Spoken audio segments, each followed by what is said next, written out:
హనుమత్ జయంతి కార్యక్రమంలో హనుమ గురించి చెప్పుకుంటున్నాం కదా. రాముడికి సుగ్రీవుడికి ఎంత చక్కగా మైత్రి కుదిర్చాడో చెప్పుకున్నాం. ఇప్పుడు తార దగ్గరికి వద్దాం. వాలిని రాముడు సంహరించేశాడు. ఆ సమయంలో తార పరిస్థితి ఏంటి? చాలా బాధగా ఉంది. ఎవరైనా భర్త చనిపోతే బాధపడతారు కదా.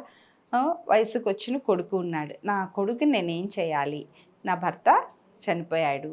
ఆమె చాలా మంచి రాజనీతిజ్ఞురాలు. ఎంత రాజనీతిజ్ఞురాలైనా భర్త చనిపోయినప్పుడు బాధపడతారు, దుఃఖం వస్తుంది. ఆమె ఏమనుకుంది? నా భర్త లేకుండా నేను జీవించలేను, నా భర్తతో పాటు నేను కూడా ప్రాణాలు వదిలేస్తాను, నేను కూడా నా ప్రాణాలను వదిలేస్తాను, ఆయనతో పాటు నాకు కూడా సంగమానికి ఏర్పాట్లు చేయండి అని చెప్తుంది. ఆ మాట వినగానే హనుమ ఒక్కసారిగా ముందుకు వస్తాడు. అమ్మా తారా, నువ్వు చేయవలసినటువంటి పనేనా ఇది? చూడండి, అంటే ఆమె బాధలో ఉంది. బాధలో ఉండి తొందరపాటు నిర్ణయం తీసుకుంటుంటే ఆ నిర్ణయం తప్పు అని వారించి ఆమెను ఒక మంచి వైపు మళ్ళిస్తున్నాడు. అది కూడా మాటతోనే. దుఃఖంలో ఉన్న వాళ్ళు, ఒక బాధలో ఉన్నప్పుడు వారికి ఉపశమనం కలిగించే విధంగా ఎలా మాట్లాడాలి హనుమ నేర్పిస్తున్నాడు మనకి. నీ భర్త చనిపోయాడు, దానికి కారణం నీకు కూడా తెలుసు. కానీ నీ భర్త చనిపోయాడని చెప్పి ఆ బాధలో నువ్వు కూడా ప్రాణాలు తీసుకుంటానంటే, సతీసాగమనం చేస్తానంటే అది ఎంతవరకు భావ్యము? ఈ రాజ్యానికి రాణివి నువ్వు. రాజు లేకపోతే రాణి, ఈమెకు కూడా నీకు కూడా రాజ్యానికి సంబంధించిన బాధ్యతలు ఉన్నాయి కదా. అంతేనా? నీ కొడుకు ఉన్నాడు అంగదుడిని ఎవరు చూసుకుంటారు? అంగదుడి పర్యవేక్షణ ఎవరు చేస్తారు? అంగదుడికి ఇంకా ఎంతో నేర్పించాలి. తల్లిగా నీ అవసరం ఉంది, నీ బాధ్యత ఉంది. అవన్నీ వదిలేసి నీ బాధ్యత నుంచి తప్పుకుంటావా? సుగ్రీవుడు చూస్తాడు, కానీ తల్లిగా నీ అవసరం ఎంతో ఉంది కదా. ఇప్పుడు నీవు కనుక తొందరపడి వాళ్ళతో పాటు ప్రాణాలు తీసుకుంటే అంగదుడు పసి వయసు, పసి మనసు, చుట్టూ ఉన్నటువంటి వాళ్ళు ఏదైనా చెప్పేసి సుగ్రీవుడి మీద ద్వేషభావం పెంపొందించిన అది సుగ్రీవుడికి మంచిది కాదు, అంగదుడికి మంచిది కాదు. తల్లిగా నువ్వు ఉండి అంగదుడు ఎటువంటి తొందరపాటు నిర్ణయాలు తీసుకోకుండా, చెడు నిర్ణయాలు తీసుకోకుండా ఒక మంచి మార్గంలో నడవటానికి నీవు మాత్రమే సహాయం చేయగలవు. కొడుకుని ఒక మంచి మార్గంలో నడిపించడం తల్లిగా నీ బాధ్యతే కదా. మరి నీవే తొందరపాటు నిర్ణయం తీసుకుంటే, దుఃఖంలో బాధలో భర్త పోయాడు అన్న బాధలో నీవు కూడా తొందరపడి ప్రాణాలు తీసుకుంటానని అలాంటి నిర్ణయం తీసుకోవటం ఎంతవరకు సమంజసం? ఇంత తెలివి కలతానివి, వాళ్ళకి ఎంతో మంచి మంచి సలహాలు ఇచ్చేటువంటి నీవే ఇలాంటి నిర్ణయం తీసుకుంటే, ఇలా ఆలోచిస్తే సామాన్యుల పరిస్థితి ఏంటి? రాజ్యంలోని ప్రజల పరిస్థితి ఏంటి? ఒక్కసారి ఆలోచించావా? నీ అవసరం సుగ్రీవుడికి కూడా ఉంది. నువ్వు ఆలోచించినంతగా, నీవు నిర్ణయాలు తీసుకున్నంతగా, నువ్వు చేసేటువంటి ఆలోచనలు ఎవరు కూడా చేయలేరు.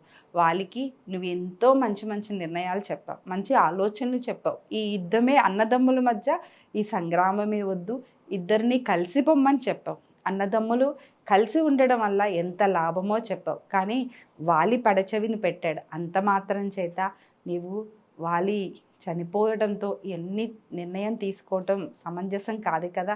నీ బాధని, దుఃఖాన్ని ఎవరూ తీర్చలేరు, దాన్ని కాదనను. కానీ అంగదుడి సంరక్షణ బాధ్యత ఉంది, రాజ్యపౌరుల్ని సంరక్షించవలసిన బాధ్యత ఉంది, సుగ్రీవుడికి నీ అవసరము ఉంది, నీ సలహాలు అవసరం. ఇంత బాధ్యతను పెట్టుకుని ఆ బాధ్యతని వదిలేసి బాధ్యత నుంచి పారిపోతున్నావా నీవు అని అడిగాడు. నీ అవసరం ఇంతమందికి ఇన్ని విధాలుగా ఉన్నప్పుడు వాటిని వదిలేసి నేను ప్రాణత్యాగం చేస్తాననటం ధర్మం కాదు కదా. మనకి భగవంతుడు జన్మ ఇచ్చినప్పుడు దానిని పరిపూర్ణంగా మన జన్మకి సార్థకతను ఏర్పరచుకోవాలి కదా. తల్లిగా నీ బాధ్యతను నీవు నిర్వర్తించాలి కదా. వాటన్నిటినీ నిర్వర్తించి నీ కొడుకుని ఒక మంచి ఉత్తమ పౌరుడిగా తీర్చిదిద్ది ఈ కిష్కింధకి తర్వాత రాజుగా, ఆ రాజుగా ఉండడానికి అవసరమైనటువంటి శిక్షణనంతా నువ్వు ఇచ్చి ఆ తర్వాత నీకు నచ్చింది చేయవచ్చు అని చెప్తాడు. అవని ప్రాణాలు తీసుకోకుండా ఆపాడు. అదొక్కటే కాకుండా అంగదుడికి సుగ్రీవుడి మీద కోపం రాకుండా, వాళ్ళిద్దరి మధ్య శత్రుత్వం ఏర్పడకుండా అక్కడే ఒక మంచి బీజం కూడా వేశాడు. తార ద్వారా అంగదుడు ఎటువంటి చెడు నిర్ణయాలు తీసుకోకుండా, చెప్పుడు మాటలు వినకుండా ఆలోచించగలగటం అనేటువంటి విషయాన్ని తార ద్వారా ఇచ్చేశాడు. అంగదుడు ఎట్లాంటి తొందరపాటు నిర్ణయాలు తీసుకోకూడదని, అలాగే సుగ్రీవుడికి కూడా ఆ వాలి కొడుకుని నీ కొడుకులాగా ప్రేమగా చూసుకోవాలి, లేకపోతే రాజ్యంలో అరాచకం వచ్చేస్తుంది. వాలి వైపు వాళ్ళు ఉంటారు, సుగ్రీవుడి వైపు వారు ఉంటారు. ఎవరి వైపు ఉండేవారు వారి వైపు ఉంటారు కదా. మరి ఒకరు చనిపోయినప్పుడు సహజంగా వారి మీద ద్వేషభావన కలగటం, శత్రుత్వం భావన కలగటం అనేది జరుగుతూ ఉంటుంది.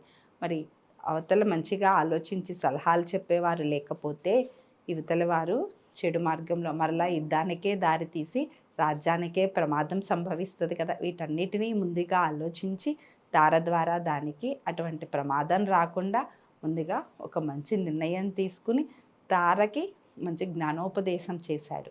తొందరపాటు నిర్ణయాలు తీసుకోవద్దు, ఎప్పుడు సంతోషంలో ఉన్నా బాధలో ఉన్నా కూడా తొందరపాటు నిర్ణయాలు తీసుకోకూడదు అని తార ద్వారా మనకు ఒక సందేశాన్ని ఇచ్చాడు హనుమ. తర్వాత అంగదుడితో ఎలా మాట్లాడాడో చూద్దాం మరొక భాగంలో. నమస్కారం. Please subscribe to the channel and download the Politicos app from the links in the description.